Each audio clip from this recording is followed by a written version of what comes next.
Welcome to part 3 in a series of videos on the astrology of spiritual enlightenment. You do not need to watch either of the first two videos before watching this video because we will be addressing different topics than were addressed in the first two videos in this series.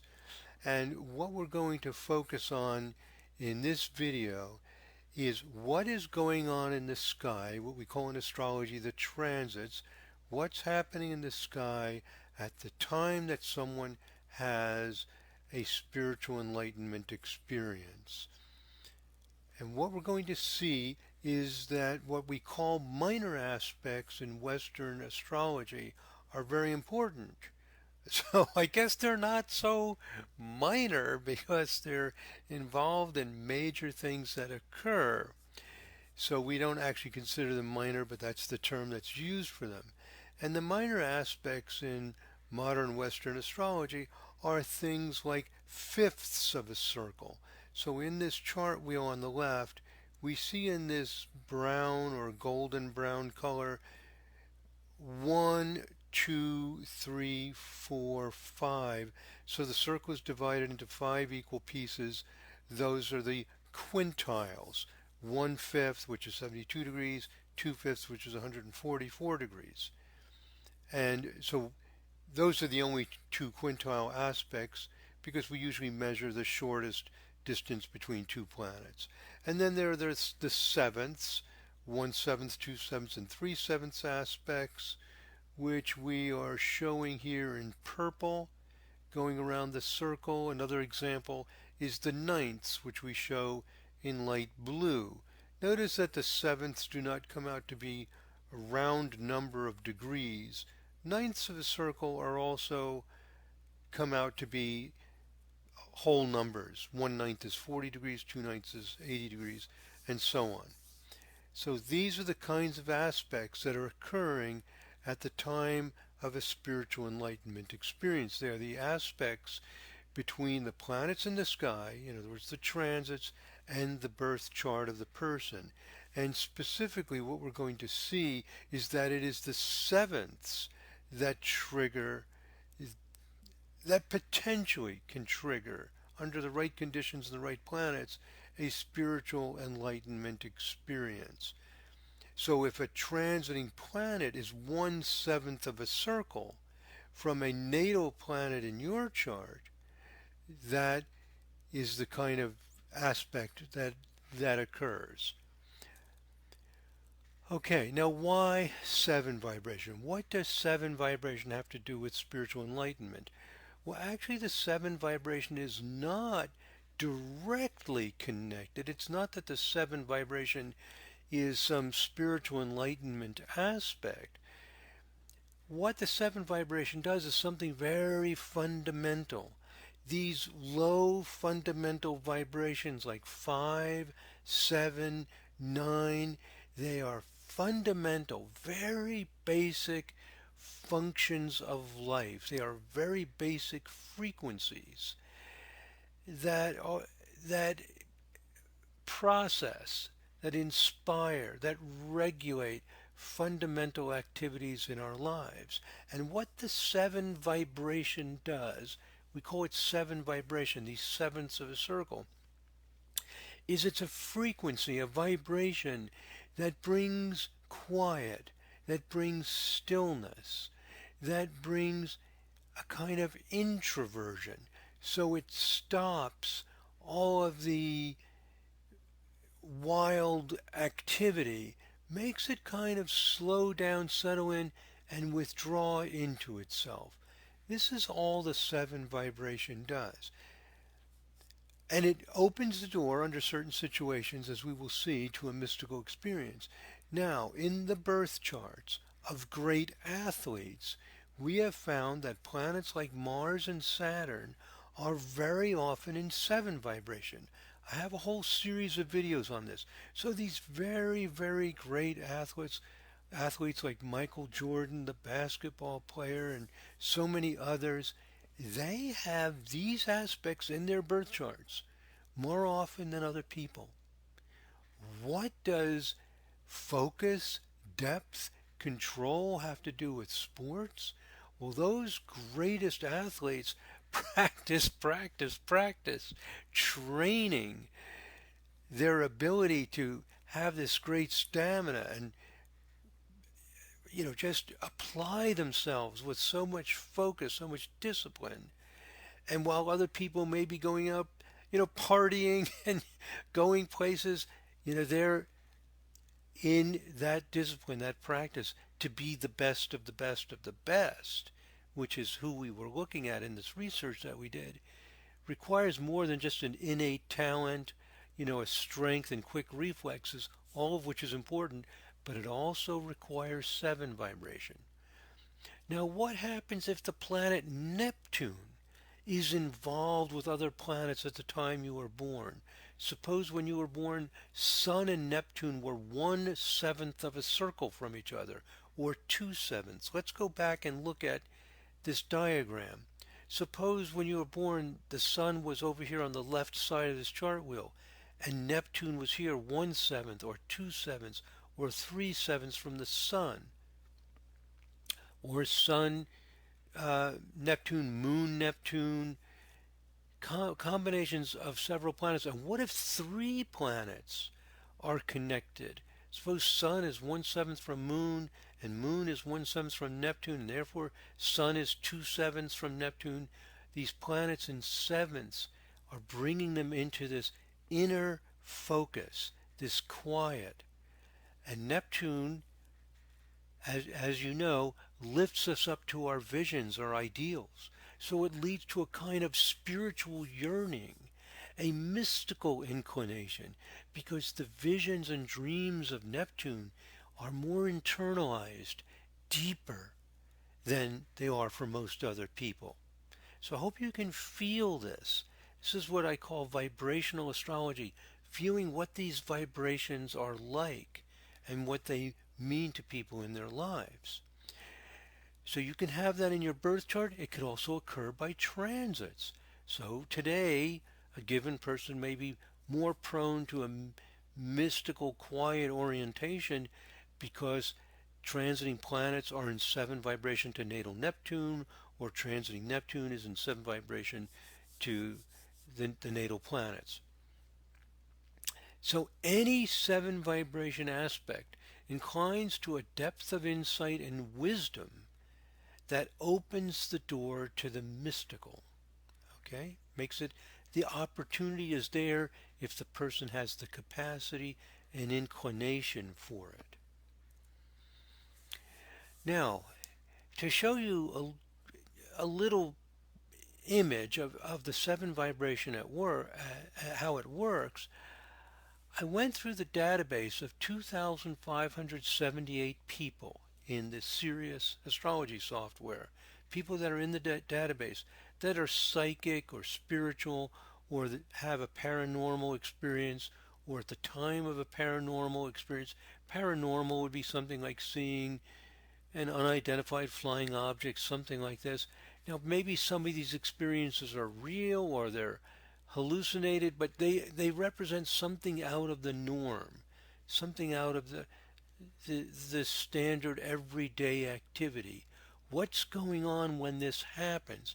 Whether it's imagined or real, there's something in common here. And what I expect is that Neptune would be involved in 7 vibration. And here are the frequencies, often called the harmonics, between Sun and Neptune in the birth charts of these 2,578 people. In other words, these 2,578 people and events very rarely have Sun and Neptune in the quintiles. See the 5? This is 5. 1, 2, 3, 4, 5, very low. Very rarely 3 vibration, which is a trine.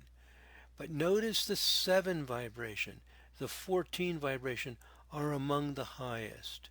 Not surprising to me.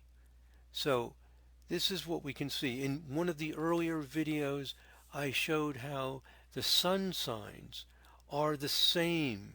There's not, we don't find that sun is more often in Pisces or something like that. in these same 2,578 people. But we do see the 7 vibration. And what does 14 vibration mean? It simply means you divide the circle into 14 pieces. And this has a very similar effect as 7 pieces. So if we go back to our circle, this purple here, which divides the circle into 7, we could cut each one of these sevenths in half, obviously. And we'd have 1 14th, 2 14th, 3 14th. And when you do that, you get a similar effect of stillness, depth, control, introversion, these kinds of things. I won't go into the details of the differences. I talk about this in other videos, but they're very, very similar. And if you divide it again into 28, or even if you divide each of these into thirds, you would get 21, 1 21st of a circle, 2 21st of a circle. There's some similarity between all of these. And what we're going to see is that it's these kinds of aspects that are occurring during the spiritual enlightenment experience. So on this slide, let me make sure I didn't miss any slides. No, this is my next slide. Whenever we are learning, exploring, and engaged with life, our attention has moved from concern with immediate personal needs to universal principles and qualities. So in other words, if you're studying history, you're studying science, you're studying any number of things, your mind is not focused on some personal thing for myself, what's comfortable for me, how I'm going to make more money or something like that. Your mind has gone into something larger than just your own personal experience. Of course, you play a part in history, but you're looking at something that's affecting more than just yourself. And you are learning, you're exploring. And when you do this, this is a kind of spiritual activity, although we usually reserve the word spiritual for connections with bliss consciousness. And I talk about Agni, A-G-N-I, the fire, the spark of life, and how it moves into these different domains, these different contexts of our 5 senses, our minds, bliss consciousness, and so on in the first 2 videos. Okay, now, some spiritual practices, for example, yoga practices, meditation, is like sports, like studying, like practicing a musical instrument, like so many things, is a quiet, introverted activity. So Paramahansa Yogananda describes Kriya Yoga, the form of meditation that he brought from India to the West. He describes it as an exercise that brings your attention from the 5 senses to the spine, brain, and our connection to the universal. So it is a form of 7 vibration activity. But even though it's, quote, spiritual, keep in mind that any activity in which you are quiet, deeply thoughtful, meditative, contemplative, practicing over and over, as we do when we practice, say, a child is playing piano or an adult, or practicing a sport. These are all 7 vibrations. I often tell people that if you want to understand 7 vibration, just stand on 1 foot. You get up off your chair or something, stand on 1 foot, and you kind of become still and internally focused so you don't fall over. So the 7 vibration is one thing that can help in opening the door to the mystical. Now, just to emphasize this a little bit more, here's some quotes from Autobiography of a Yogi, the famous book by Paramahansa Yogananda, and these are quotes from chapter 26, The Science of Kriya Yoga, in that book. These are just direct quotes. Kriya Yoga is mentioned twice by the ancient sage Patanjali, foremost exponent of yoga, who wrote, Kriya Yoga consists of body discipline, mental control, and meditating on Om. 7 vibration activity. Later in the chapter, he writes, Yogananda enables the devotee to switch off or on at will life current from the five sense telephones of sight, sound, smell, taste, and touch. Attaining this power of sense disconnection, the yogi finds it simple to unite his mind at will with divine realms or with the world of matter. It's exactly what I was talking about in the first two videos in this series about how the life force can move into different activities, into engagement with our five senses, into our minds, we get excited about ideas, into our emotions, into the level of bliss consciousness. So this is exactly what Kriya Yoga does, is it enables you to move your attention to the level of bliss consciousness. And we call that spiritual. But as I emphasized in the first two videos in this series, more technically, everything is spiritual. Okay. So there are a number of things that can awaken a spiritual experience.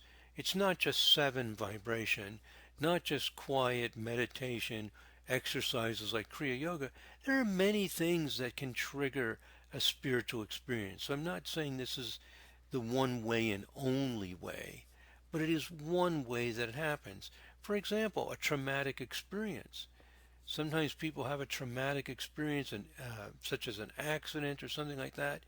It jolts you out of your normal activities and sometimes triggers a connection to bliss consciousness or pure consciousness.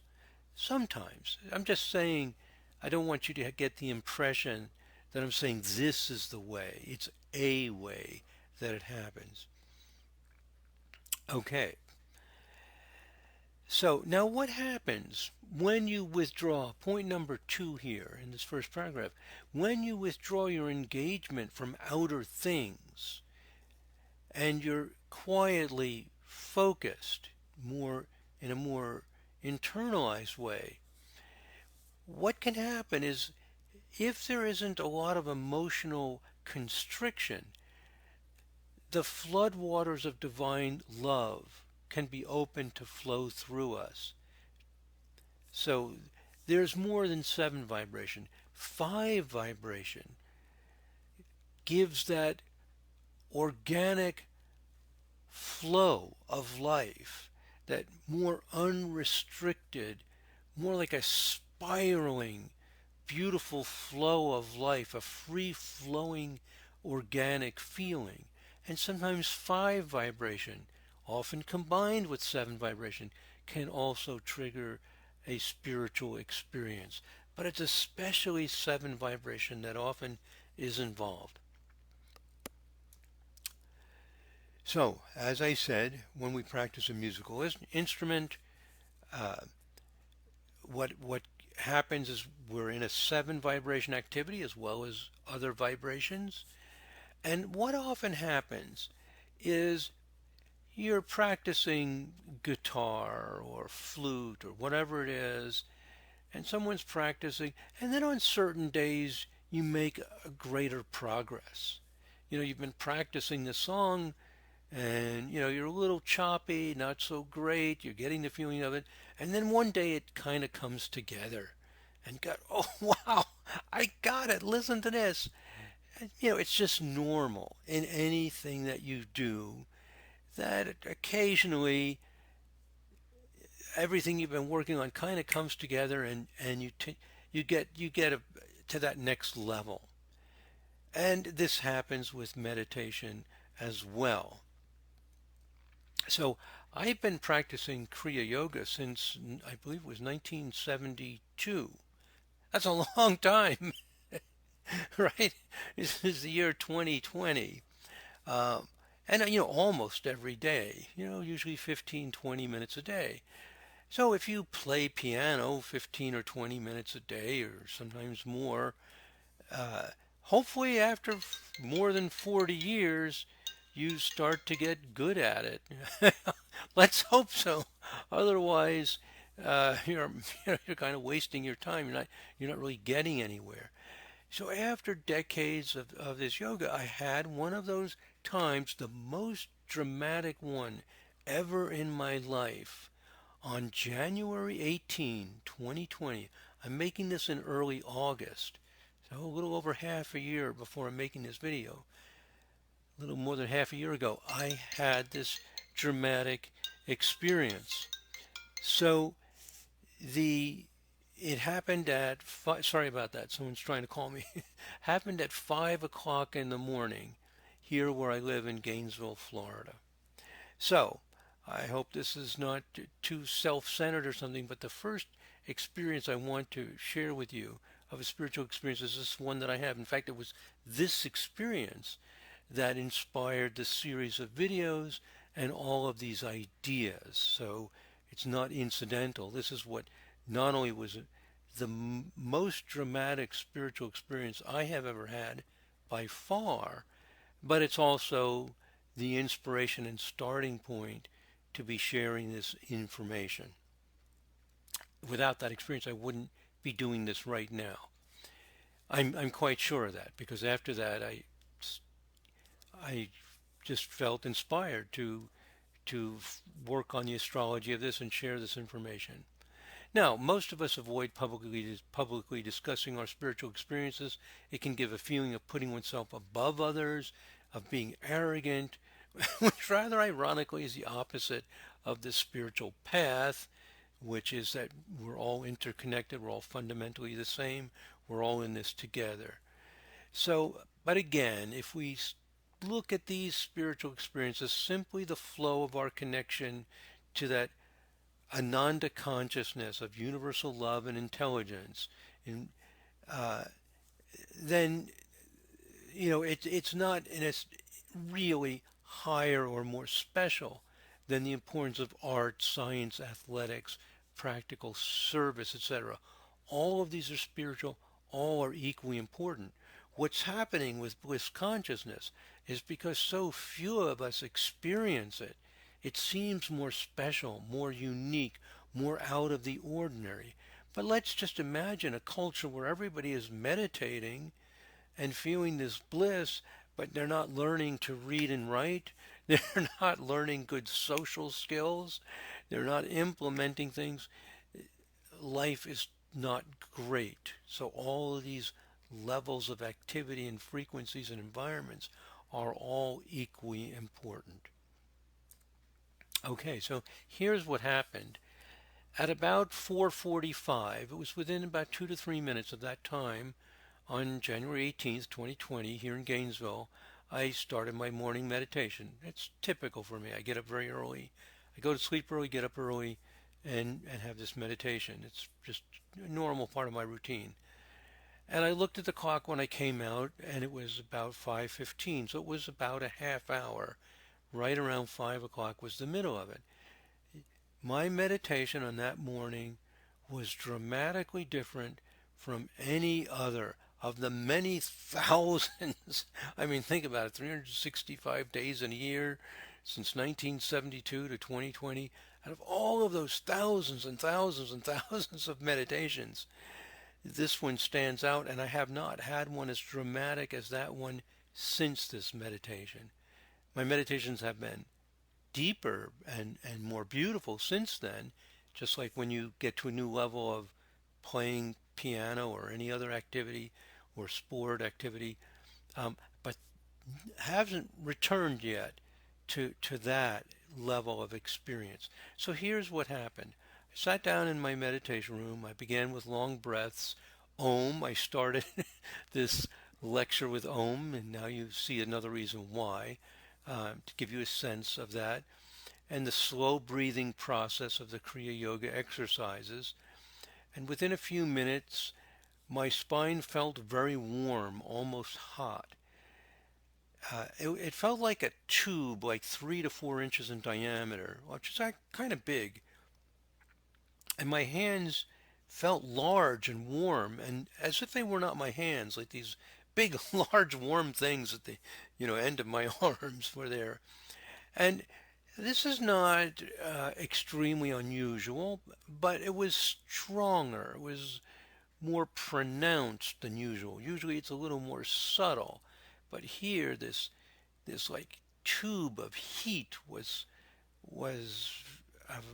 very clear, very strong. Nothing wasn't subtle.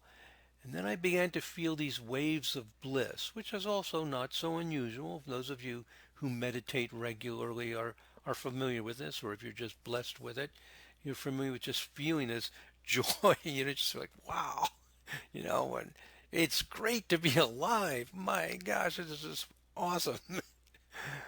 And then with my eyes are closed, I see an intense light. Now, I do not usually see a specific intense light, but it was very clear, and it was this round light just right in front of me.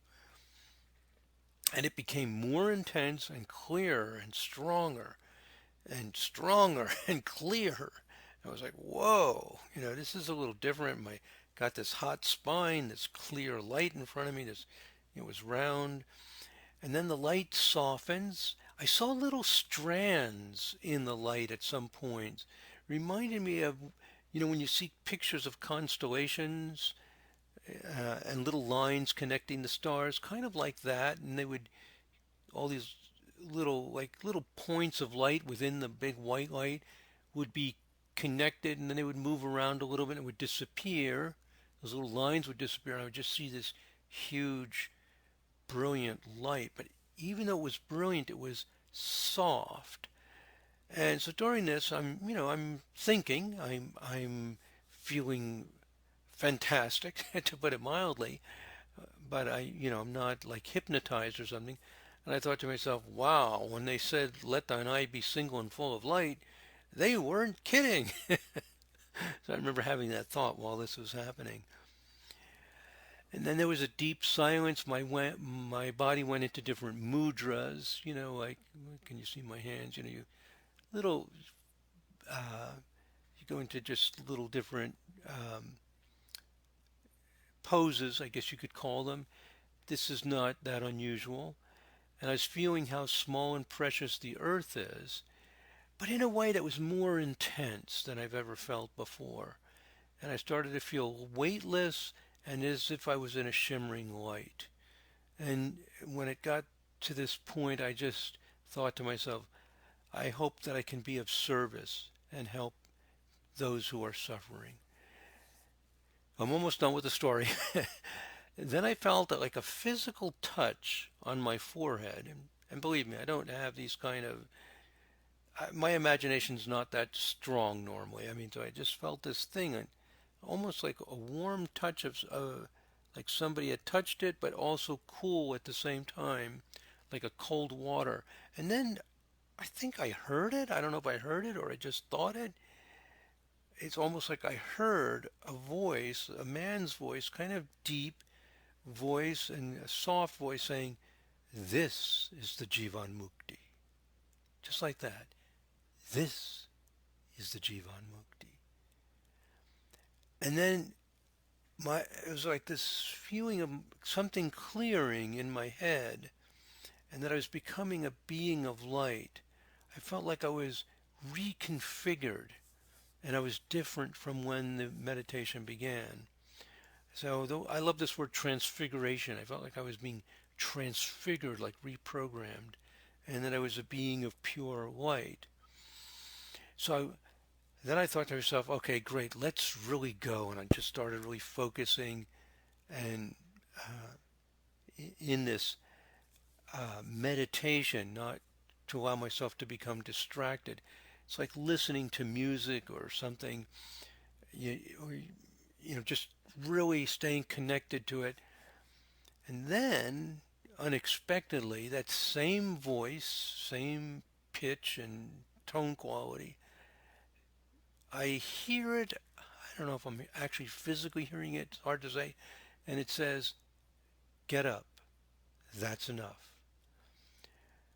And the feeling was that it's getting to be too much. I'm not ready yet to go any deeper with this. So uh, at first I thought I don't really want to get up, but then I agreed to it and I just let myself relax and let my mind wander, gradually open my eyes and get up. And walked out of the meditation room, looked at the clock. It was exactly 5:15, and then I did what any astrologer does. I turned on my computer. I'm still feeling the after effects of this whole thing, and I want to see what the transits are. Um, and I suspected seven vibration might be involved, and I looked at it, and sure enough, it was there. Um, okay, now um, this we've already covered. Oh, here's another quote. Oh no, we've already had this quote from Autobiography of a Yogi. I didn't realize I put it in here twice. Okay, so here it is. On the left side is my birth chart. In tropical zodiac, it's like a modern Western kind of birth chart. And on the right is the seven vibration chart, also known as more commonly as seventh harmonic chart. And in Vedic astrology, it's called the saptamsa chart. Saptamsa chart and the seven vibration chart are the same exact thing. Of course, in Vedic astrology, most often it's done in the sidereal zodiac. This is in the tropical zodiac, but that does not affect the aspects between the planets. And notice that in my seven vibration chart, this chart on the right side, the sun is at 14 degrees Capricorn. The positions are different from the natal chart. Don't worry about that.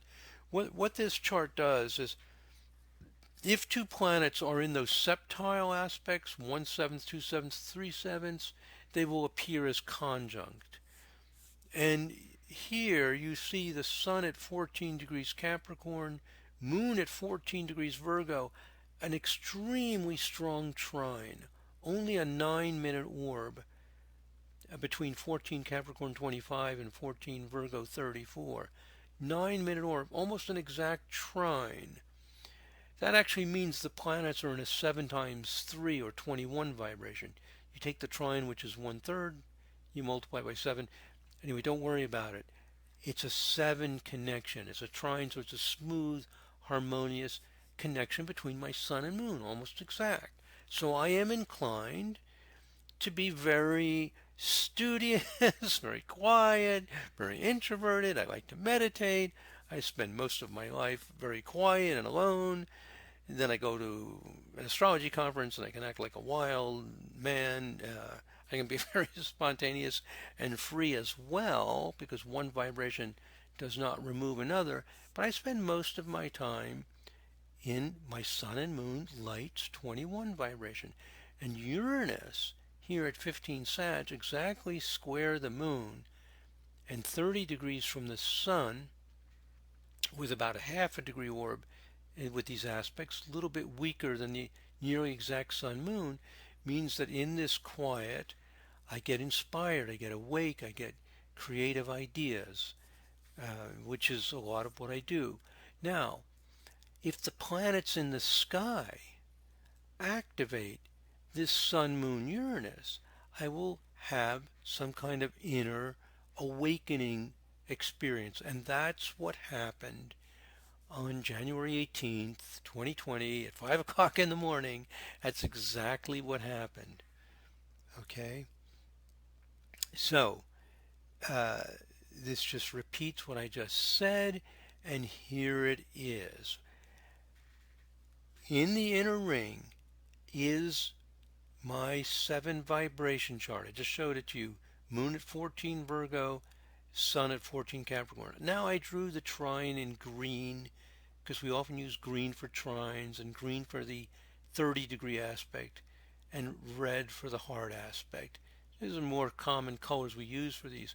So there's that Sun, Moon, Uranus. Now look at what's happening at 5 o'clock that morning. Jupiter is conjunct my moon to the minute. They're both 14 Virgo 34. And the sun, the transiting sun in the outer ring, this outer ring, let me make this clear. These are the transits, these are the planet positions at the time of the experience, but in 7 vibration. So you're comparing 7 vibration of the transit. See, it says here, Outer Ring, David's Spiritual Awakening Chart, January 18, 2020, 5 a.m., Gainesville, Florida, 7th harmonic. Similarly, natal chart in the inner ring, 7th harmonic. So you convert both charts to 7th harmonic or 7 vibration. You compare them. Sun is conjunct the Sun with a 8-minute orb. So these things are almost exact.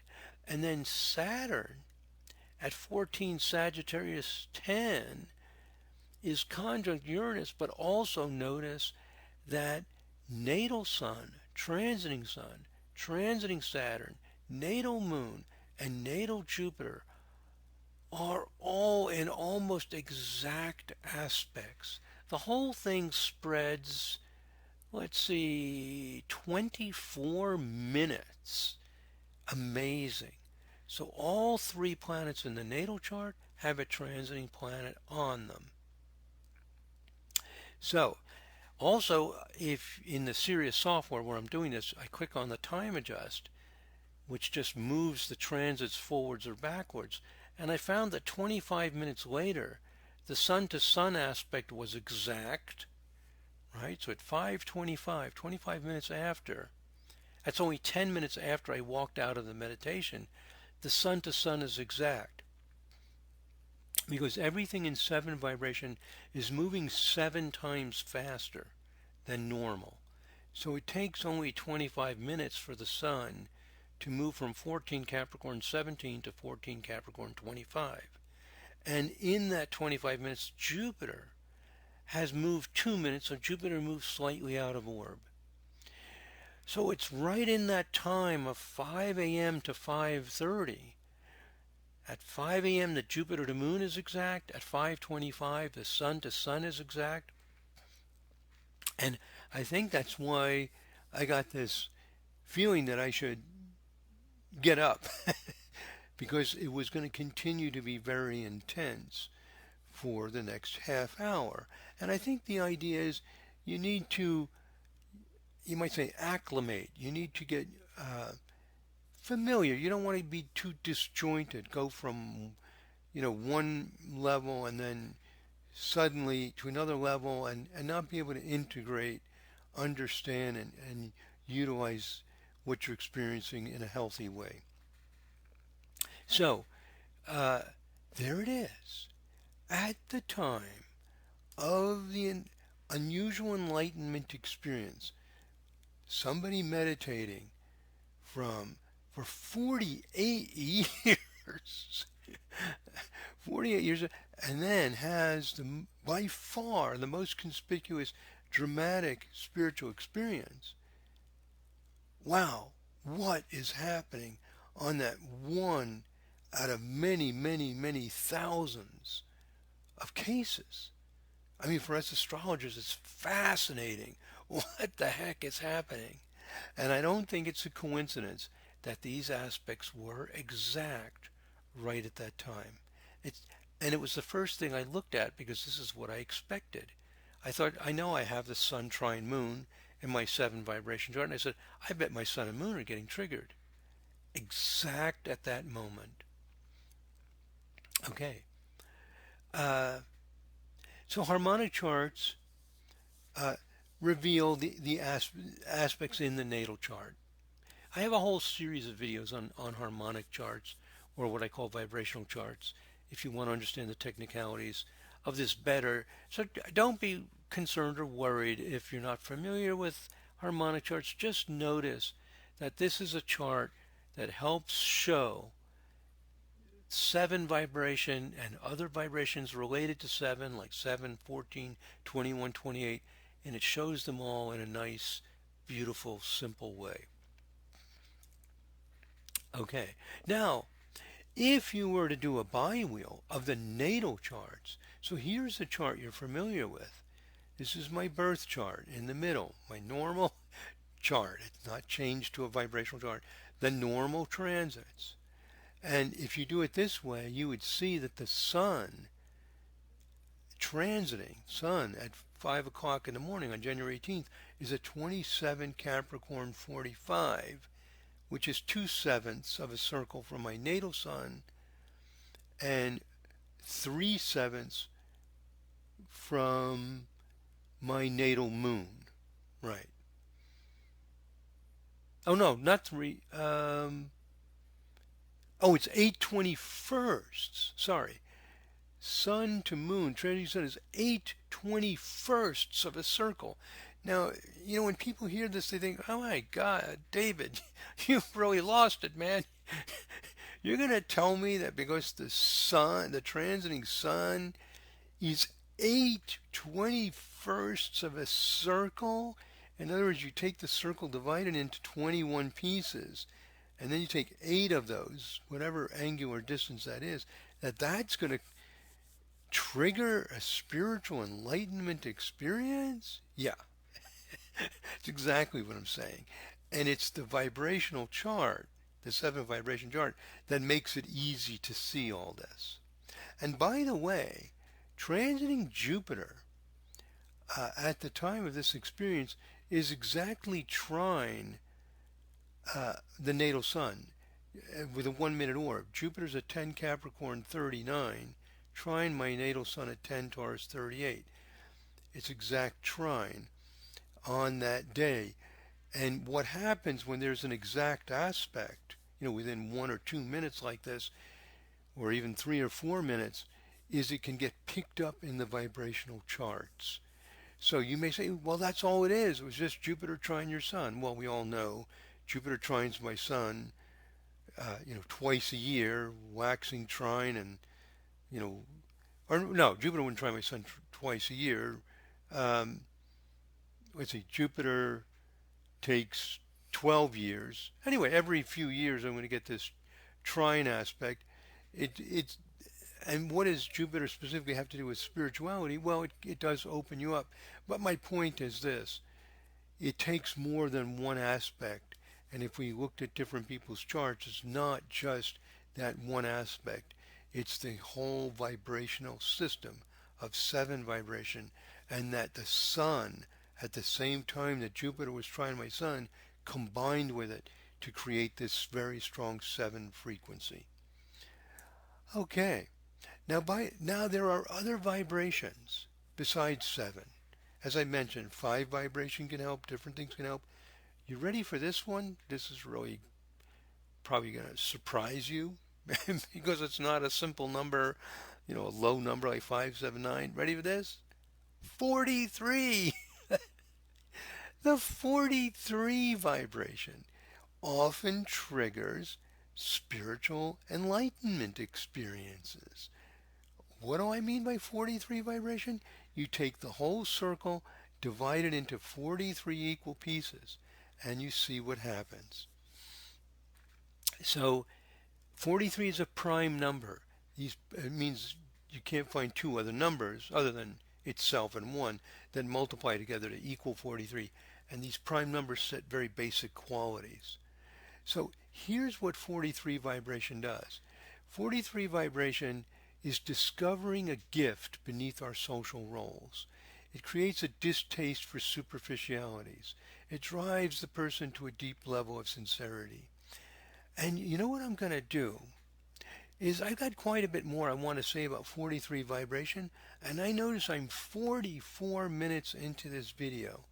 So I'm going to pick up with 43 vibration in the next video. I'm going to make a part 4 in this series, and we'll look at the 43 vibration in the enlightenment experience, just to give you a preview of Rajneesh. You probably know Rajneesh, a spiritual teacher. He goes by the name Osho, very controversial. He's been accused of all kinds of problems, but as I pointed out in the first 2 videos, you can have an activity at the level of bliss consciousness and all kinds of problems elsewhere. So these enlightenment experiences do not purify and perfect everything else. So anyway, let's look at Rajneesh's enlightenment experience and how the 43 vibration was activated. He has a very strong configuration in the 43 vibration that gets activated. And I'll tell you what, we'll go over this again about what 43 vibration does and how that works in his chart. Very often involved, this 43 vibration, in these spiritual enlightenment experiences as well. So there's different things that work for different people and different avenues and different qualities to the enlightenment experience. Okay, so that's it for now, my friends. We've gotten a good start into understanding how these transits trigger certain kinds of experiences and how they trigger spiritual enlightenment experiences. We'll continue with 43 vibration and the spiritual enlightenment experience of Rajneesh in part 4 of this series. So thank you very much for listening. God bless. Namaste.